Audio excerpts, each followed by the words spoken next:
నమస్తే, welcome to our channel. నేను సౌజన్య. ఆంధ్రప్రదేశ్కి కేంద్ర నిఘా వర్గాల నుంచి ఒక రిపోర్ట్ వచ్చింది. సో జూన్ 4 తర్వాత ఆంధ్రప్రదేశ్లో కొన్ని దాడులు జరిగేటువంటి అవకాశం ఉంది కాబట్టి చాలా అప్రమత్తంగా ఉండాలి అని చెప్పేసి పోలీసుల్ని అలర్ట్ చేసినట్టుగా తెలుస్తోంది. మరి అంశానికి సంబంధించి మనతో మాట్లాడడానికి, వారి విశ్లేషణని మనతో పంచుకోవడానికి ఈరోజు మనతో పాటు ఉన్నారు senior political analyst KVV Prasad గారు ఉన్నారు. వారితో మాట్లాడదాం. నమస్తే అండి. నమస్తే అమ్మా. కేంద్ర నిఘా వర్గాల నుంచి ఆంధ్రప్రదేశ్కి ఒక అలర్ట్ వచ్చింది అని అంటున్నారు. జూన్ 4 తర్వాత అక్కడక్కడ అలర్లు కావచ్చు, లేకపోతే దాడులు కావచ్చు జరిగేటువంటి అవకాశం ఉంది కాబట్టి చాలా అప్రమత్తంగా ఉండండి. ఇన్ కేస్ అవసరమైతే కేంద్ర బలగాలని కూడా మోహరించుకోండి అనేటువంటిది కూడా చెప్పినట్లుగా తెలుస్తుంది. ఈ అంశాన్ని ఏ విధంగా చూడాలి అంటారు? అసలు కేంద్ర నిఘా వర్గాలు ఇలా ఆంధ్రప్రదేశ్కి ఈ రకమైనటువంటి హెచ్చరిక జారీ చేయడం వెనక ఏమై ఉండొచ్చు అంటారు? మీరు చూసుకుంటారు, ఏపీలో ఇప్పుడు దేశవ్యాప్తంగా చాలా చోట్ల ఎలక్షన్లు జరుగుతూ ఉన్నాయి. ఇంకా కూడా 2-3 ఫేజ్లు ఇంకా బాకీ కూడా ఉన్నాయి. అంటే మనకు జూన్ 1 వరకు కూడా ఎలక్షన్స్ ఉన్నాయి.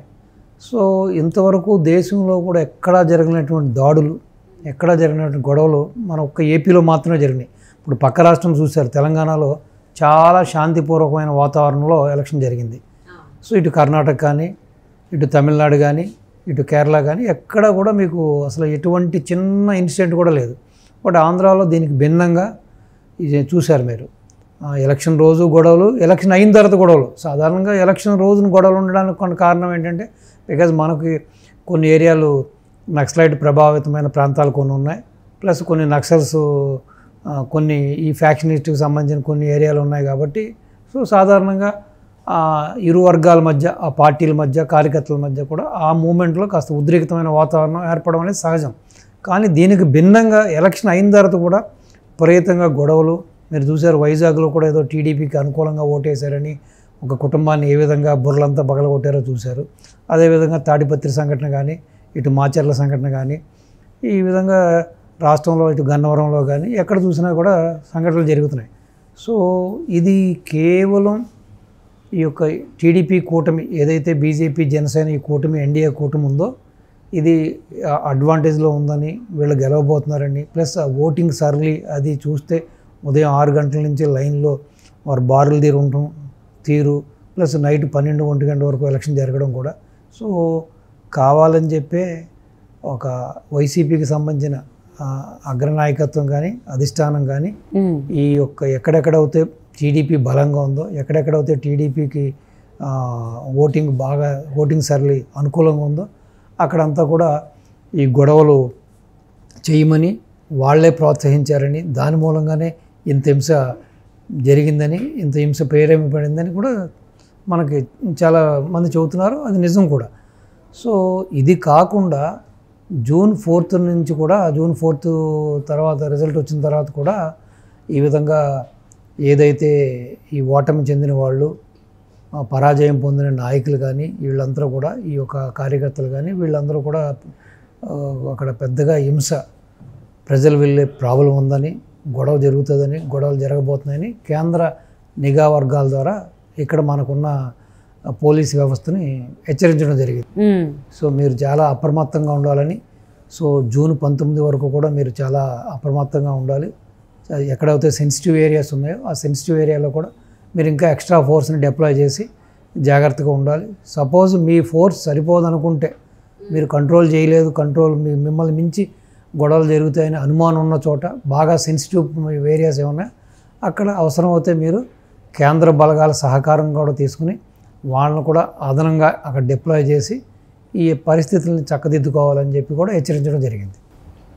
సో అంటే ఇంతకుముందు ఇలా ఎప్పుడైనా కానీ కేంద్ర నిఘా వర్గం ఏదైనా రాష్ట్రానికి సంబంధించి, అంటే ఎన్నికల తర్వాత కానీ, ఎన్నికలు జరుగుతున్న టైంలో కానీ ఇలా అలర్ట్ ఇచ్చిందంటారా? దాడులు జరగబోతున్నాయి, అప్రమత్తంగా? ఇది అరుదైన విషయం అమ్మా. ఇది యాక్చువల్గా చెప్పండి అరుదైన విషయం.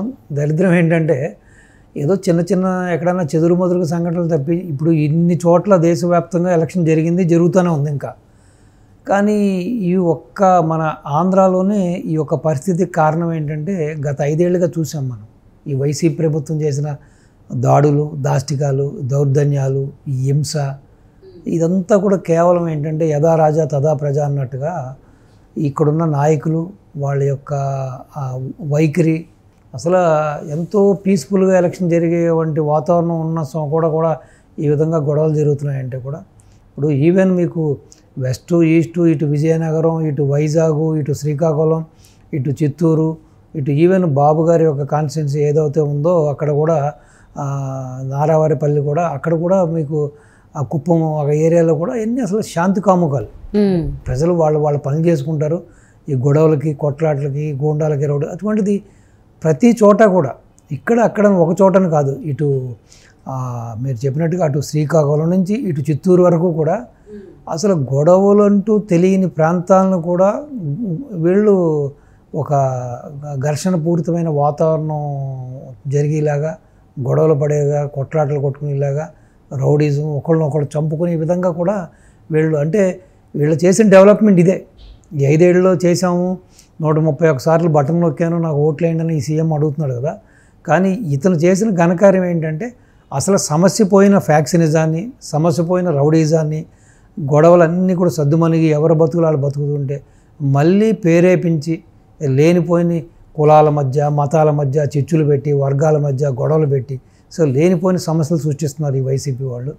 దీని అంతటికీ కారణం ఏంటంటే వీళ్ళ యొక్క అవినీతి, అక్రమం, రెండోది వీళ్ళ యొక్క నీచమైన పరిపాలన. అంటే పరిపాలన తెలియక ఏదో విధంగా మనుషులు గొడవలు పెట్టి వర్గాల మధ్య గొడవలు పెట్టి కులాల మధ్య పెట్టి మతాల మధ్య గొడవ పెట్టి పబ్బం గడుపుకోవడానికి చేస్తున్న ప్రక్రియగానే కనపడుతుంది. కానీ ప్రజలు ఇప్పటికైనా మేల్కొని ఇప్పటికైనా జాగ్రత్త పడితే మంచిది. ఒకటి అనవసరం ఇప్పుడు ఈ విధంగా గొడవ పడడం అనేది కూడా అనవసరం. ఇప్పుడు నాయకులందరూ బాగానే ఉంటారమ్మా. ఎవరైతే నాయకులు ఉన్నారో అది ప్రతిపక్షమైనా స్వపక్షమైనా విపక్షమైనా కూడా వాళ్ళు బాగానే ఉంటారు, వాళ్ళకేమి నష్టం ఏమీ వాటిల్లదు.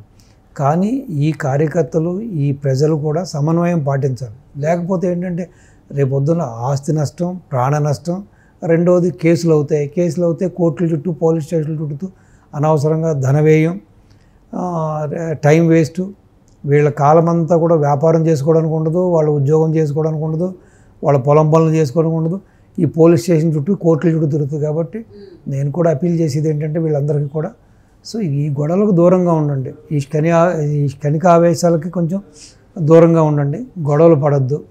కాబట్టి ఇంటెలిజెన్స్ రిపోర్ట్ చెప్పిందంటే డెఫినెట్గా ఏదో వెనకాల కుట్ర జరుగుతుంది అన్నది మాత్రం ఇది నిజం. అది ఈ రాజకీయ నాయకులు ప్రేరేపిత చర్యగానే భావించాలి. లేకపోతే అంత సాహసం ఎవరూ చేయరు. వెనకాల ఉండి డబ్బులు ఇచ్చో లేకపోతే రకరకాల ఒక ప్రలోభాలు పెట్టో గొడవలు చేసేదంతా వీళ్ళే రాజకీయ నాయకులే. కాబట్టి ప్రజలు, ఈ కార్యకర్తలు, వివిధ పార్టీలకు చెందిన నాయకులు కూడా సమన్వయం పాటించాలి.